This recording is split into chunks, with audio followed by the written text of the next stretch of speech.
অদৃশ্যের উপর বিশ্বাস স্থাপন। আল্লাহ সুবহানাহু তাআলা পবিত্র কোরআনের একদম শুরুতে, সূরা বাকারার একদম শুরুতে আল্লাহ সুবহানাহু তাআলা বলেছেন, আলিফ লাম মিম যালিকাল কিতাবু লা রাইবা ফীহি হুদাল লিল মুত্তাকিন আল্লাযীনা ইউমিনুনা বিল গায়ব। আমি আল্লাহ এই কিতাব অবতীর্ণ করছি, যেই কিতাবের মধ্যে সন্দেহের বিন্দুমাত্র অবকাশ নেই, আর এই কিতাব মুত্তাকিদের জন্য পথ প্রদর্শনকারী, হেদায়েতের আলোকবর্তিকা, হেদায়েতের মাধ্যম। আর মুত্তাকি তারাই যাদের এক নাম্বার গুণ ইউমিনুনা বিল গায়েব, তারা গায়েবে বিশ্বাস রাখে।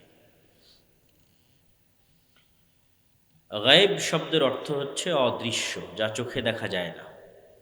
তাহলে ইমান বিল গায়েব শব্দের অর্থ হচ্ছে এমন কিছুর উপর বিশ্বাস স্থাপন করা যা পৃথিবীর কোনো মাধ্যমে দেখা সম্ভব নয়, না চোখে দেখা সম্ভব, না সায়েন্স অ্যান্ড টেকনোলজি দিয়ে দেখা সম্ভব। হ্যাঁ, অনুভব করা যেতে পারে, ফিল করা যেতে পারে, আন্ডারস্ট্যান্ড বুঝা যেতে পারে, চিন্তা এবং গবেষণা এবং ফিকির করে বুঝা যেতে পারে, কিন্তু সরাসরি দেখা সম্ভব নয়। ইমান বিল গায়েব, অদৃশ্যের উপর বিশ্বাস। অদৃশ্যের উপর বিশ্বাস কেন জরুরি? বর্তমান বাংলাদেশে বিশেষত আমি গত 1-1.5-2 বছর যে আলোচনা করেছি, সে আলোচনাগুলোর সারমর্ম ছিল, যেগুলো ঘুরে ফিরে মাঝে মধ্যে এখনও বলি, যে আলোচনাগুলোর সারমর্ম ছিল ন্যায়পরায়ণতা, সত্যবাদিতা, মুসলমানদের সাথে বানু ইসরাইলদের মিলে যাওয়া, বানু ইসরাইলদের বিশাল ঘটনা আল্লাহ কোরআনে কেন বলেছেন সেগুলো থেকে মুসলমানদের শিক্ষা। গত আমার 1-1.5 বছরের আলোচনা দেখলে এগুলোই পাওয়া যাবে। আর 5ই আগস্ট পরবর্তী যখন বিভিন্ন ঘরানার, বিভিন্ন দল এবং মতের ইসলামপন্থী যারা, তাদের সাথে উঠা বসা, চলাফেরা, কথাবার্তা, বিভিন্ন প্রোগ্রামে একত্রিত হওয়া, এগুলোর যখন আল্লাহ সুবহানাহু ওয়া তাআলা সুযোগ দিলেন, তখন আমি আর একটা জিনিস অনুভব করলাম যে মুসলমানদের ইমান বিল গায়েব দুর্বল হয়ে গেছে। হয়তো আমারও মজবুত ছিল না ইমান বিল গায়েব, বা হয়তো এখনও সেই পর্যায়ে নাই যে পর্যায়ে থাকা উচিত। আমি বলছি মানে আমি পরিপূর্ণ বিশ্বাস করি সেটিও বলছি না, কেন ওমর রাদিয়াল্লাহু তাআলা আনহু এত শক্ত ইমানদার হওয়ার পরও নিজের মুনাফিক হওয়া নিয়ে ভয় পেতেন।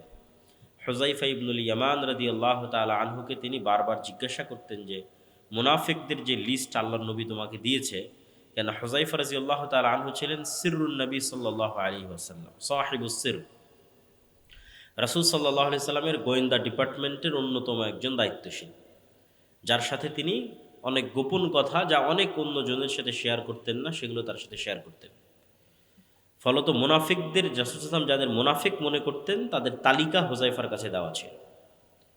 তো ওমর রাদিয়াল্লাহু তাআলা আনহু নিজের এত মজবুত ইমানদার হওয়ার পরও তিনি সন্দেহ করতেন যে আমি মুনাফিক কিনা। হুযায়ফার কাছে জানতে চাইতেন যে আল্লাহর নবীকে আমাকে কখনো মুনাফিক হিসেবে উল্লেখ করেছে কিনা তোমার কাছে।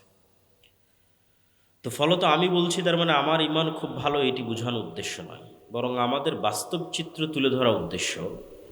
যে আমার রিয়েলাইজেশনে মনে হয়েছে যে মুসলমানদের ইমান বিল গায়েব তলানিতে গিয়ে ঠেকেছে।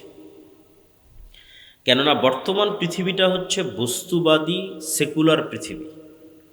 বস্তুবাদ এবং সেকুলারিজম এমন একটা জিনিস যা আপনি চাইতে না চাইতে আমাদের রন্ধ্রে রন্ধ্রে, রক্তে মাংসে মিশে গেছে। আপনি এটাকে এত সহজে বের করে ফেলতে পারবেন না।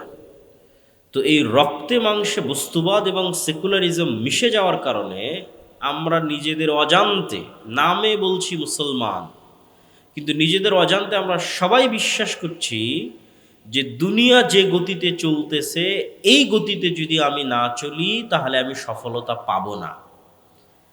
আরও খুলে স্পষ্ট করে যদি বলি যে পৃথিবীতে প্রতিটা জিনিস বাস্তবায়নের কিছু লজিক আছে, কার্যকরণের সূত্র।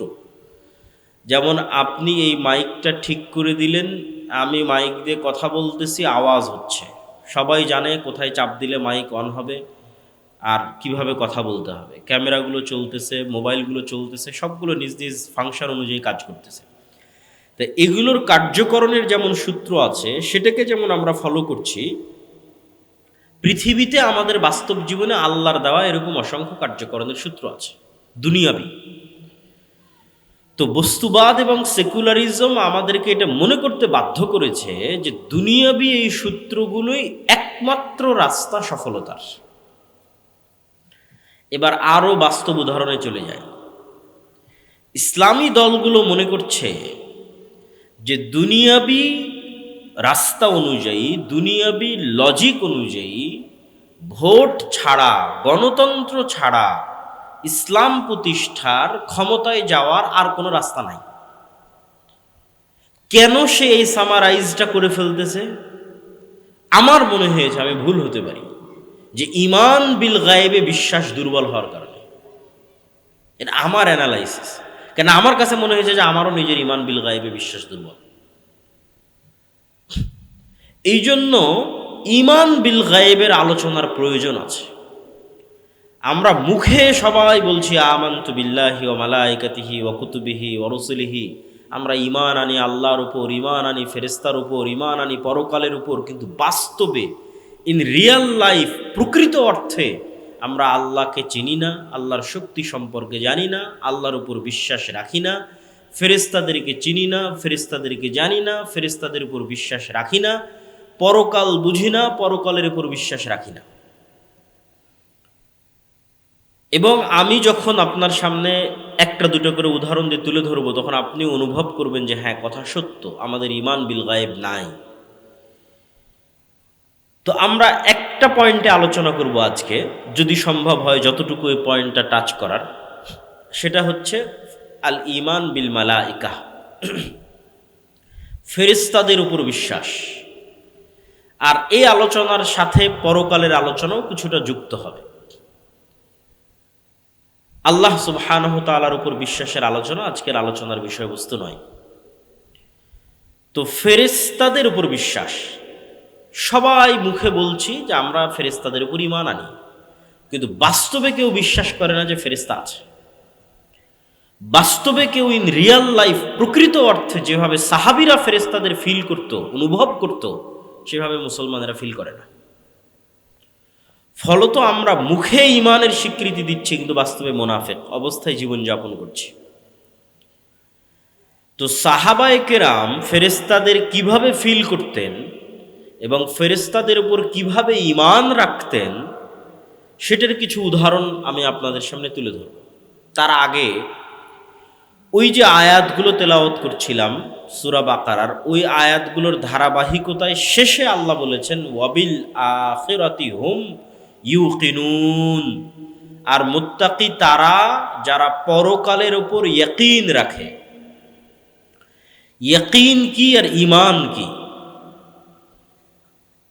ইয়াকিন হচ্ছে, ধরেন আমরা সকলেই বিশ্বাস করি যে আগুন জ্বালিয়ে দিবে, আর একজন মানুষ আগুনে তার হাত জ্বলে গেছে। তো আমাদের ঈমান আছে যে আগুন জ্বালিয়ে দিবে, আর যার নিজের হাত আগুনে জ্বলে গেছে, আর ইয়াকিন অর্জন হয়েছে যে আগুন জ্বালিয়ে দেয়। আজ থেকে 50-60 বছর আগে যখন ভিডিও অডিও ছিল না, তখনও মানুষ বিশ্বাস করত মক্কা আছে, কাবা আছে, গল্পে শুনত, অন্তরে কল্পনা করত যে কাবা এরকম, মক্কা এরকম। তাহলে তার ঈমান আছে মক্কা এবং কাবার ওপর। আরেকজন পানি জাহাজ দিয়ে হজ করে মক্কা এবং কাবা দেখে এসেছে, ওর ইয়াকিন আছে মক্কা এবং কাবার ওপর। তো আল্লাহ সুবহানাহু ওয়া তাআলা বলছেন, গায়েবের বিষয়গুলোর উপর তোমাদের ইয়াকিন দরকার। দেখোনি, কিন্তু বিশ্বাস এমন যেন দেখেছো। বিশ্বাস এমন পর্যায়ের যেন তোমরা পরকাল দেখে এসেছো, কবরের আযাব দেখে এসেছো, জান্নাত এবং জাহান্নাম দেখে এসেছো।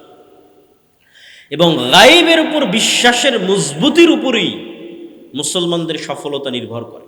কার কোন স্তরের গায়েবের উপর ইয়াকিন আছে, সেই স্তরের মাধ্যমেই মুসলমানদের শক্তি, সফলতা নির্ভর করে।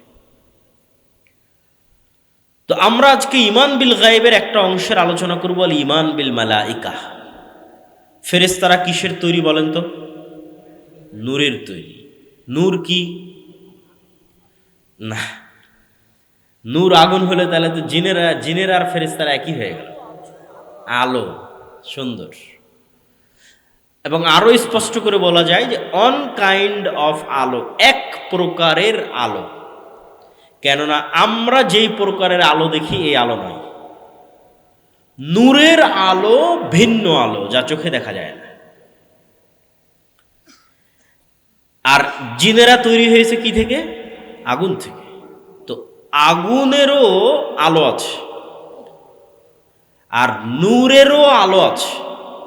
তো আমরা প্রথমে বুঝবো নূর একটা অস্তিত্বশীল বাস্তব বিষয়। এটা কোনো কাল্পনিক বিষয় নয় যে মুহাম্মদ সাল্লাল্লাহু আলাইহি ওয়াসাল্লাম বললেন, কোরআনে আসলো, আমি বললাম, তাই আমরা কল্পনা করছি, এটা না। এই আলোগুলো, যে আলোগুলো জ্বলতেছে, এই আলোগুলোর জ্বলা যেমন বাস্তব, সূর্য উঠছে, সূর্যের উঠা যেমন বাস্তব, পৃথিবীতে নূরের অস্তিত্ব তেমন বাস্তব।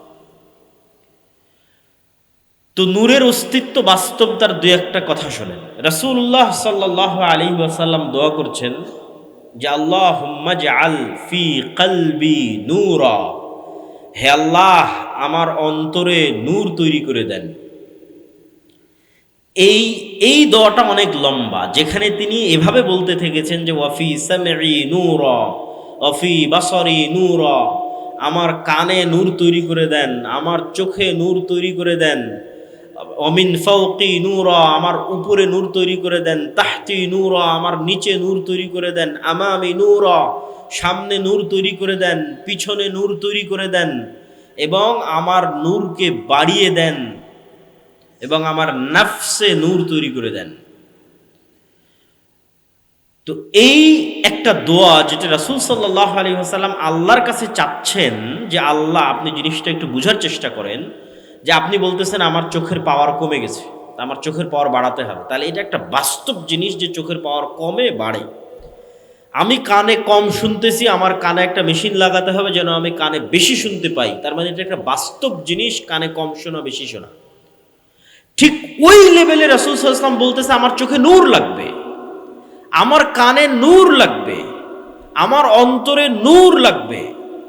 ঠিক আমরা খাবারের মাধ্যমে ভিটামিন সংগ্রহ করি, এটা যেমন বাস্তব, আমরা খাবারের মাধ্যমে শক্তি সংগ্রহ করি, এটা যেমন বাস্তব, অন্তরে নূর তৈরি হওয়া তেমন বাস্তব।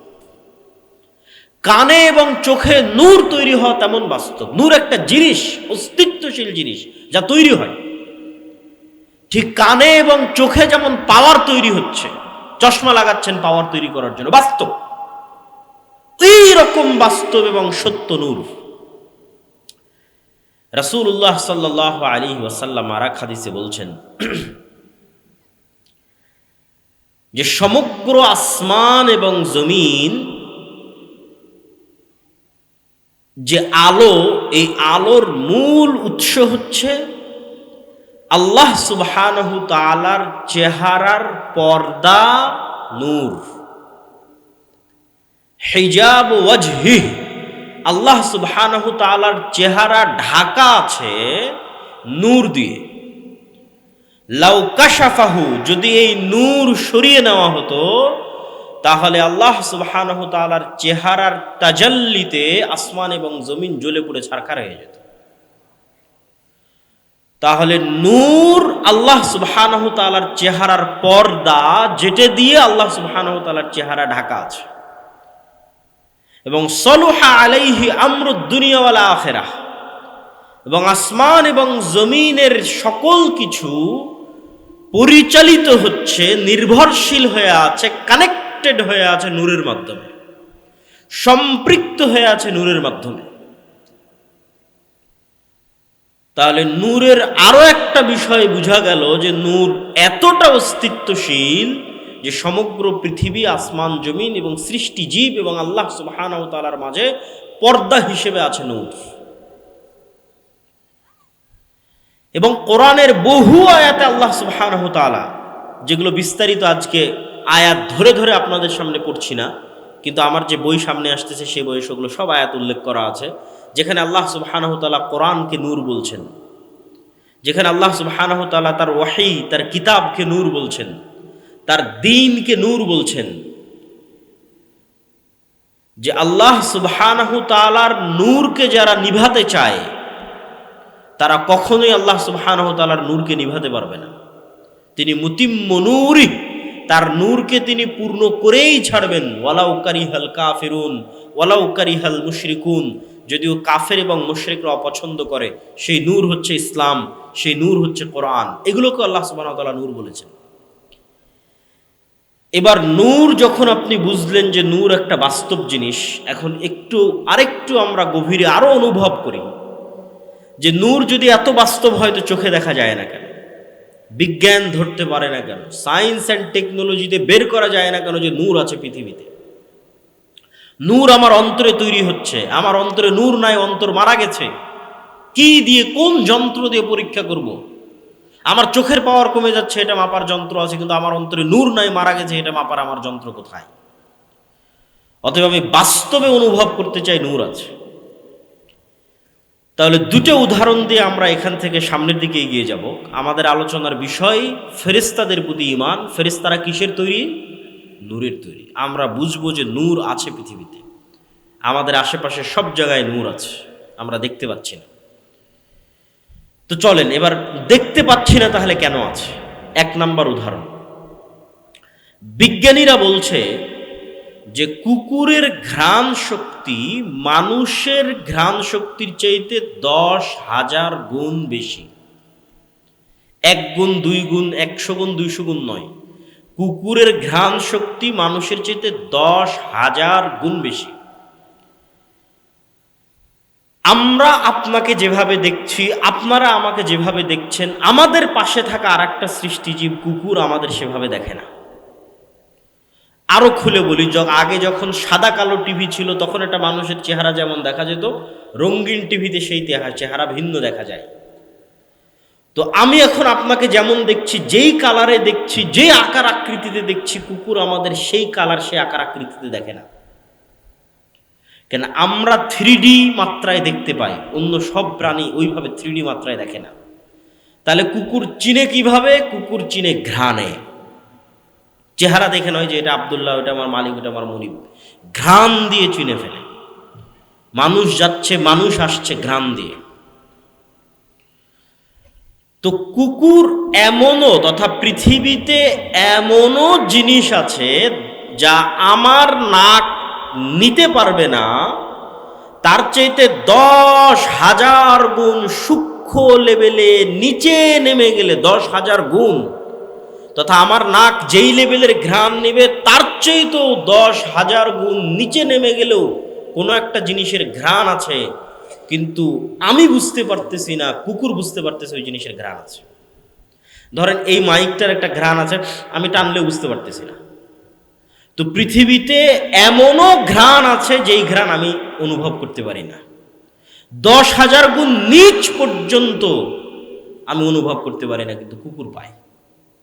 2 নাম্বার, এখন পর্যন্ত মানুষ এমন কোনো যন্ত্র আবিষ্কার করতে পারেনি যে যন্ত্রটা কুকুরের মতো ঘ্রাণ নিতে পারবে।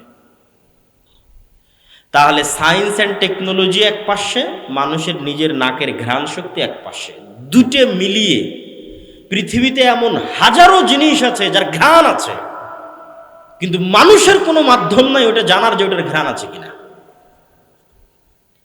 পৃথিবীতে ওই জিনিসের ঘ্রাণ অস্তিত্বশীল, কিন্তু মানুষের কোনো জানার মাধ্যম নেই ওর ঘ্রাণ আছে কিনা, না মানুষের তৈরি যন্ত্রের, না মানুষের নাকের। 2 নাম্বার উদাহরণ, এরকম হাজার উদাহরণ আল্লাহর সৃষ্টিজীবের মধ্যে আছে, কিন্তু আমরা শুধু 2টো উদাহরণ দিয়ে রাসূল সাল্লাল্লাহু আলাইহি ওয়াসাল্লামের একটা হাদিস বলবো, বলে সামনের দিকে আগাবো। 2 নাম্বার উদাহরণ হচ্ছে, মানুষ যেই লেভেলের শুনে তার চাইতে সূক্ষ্ম লেভেলে, কয়েক শতগুণ সূক্ষ্ম লেভেলে হাতি শুনতে পায়। তথা পৃথিবীতে এমনও আওয়াজ আছে যে আওয়াজ আমরা শুনতে পাই না, আমাদের তৈরি করা কোনো যন্ত্রও শুনতে পায় না, অথচ আওয়াজ আছে। আওয়াজ নাই, আমি শুনতে পাচ্ছি না, তার মানে আওয়াজ নাই, এটা ডাহা মিথ্যা কথা। আমি নাক দিয়ে ঘ্রাণ নিতে পারতেছি না, তার মানে এই জিনিসটার কোনো ঘ্রাণ নাই, এটা মিথ্যা কথা।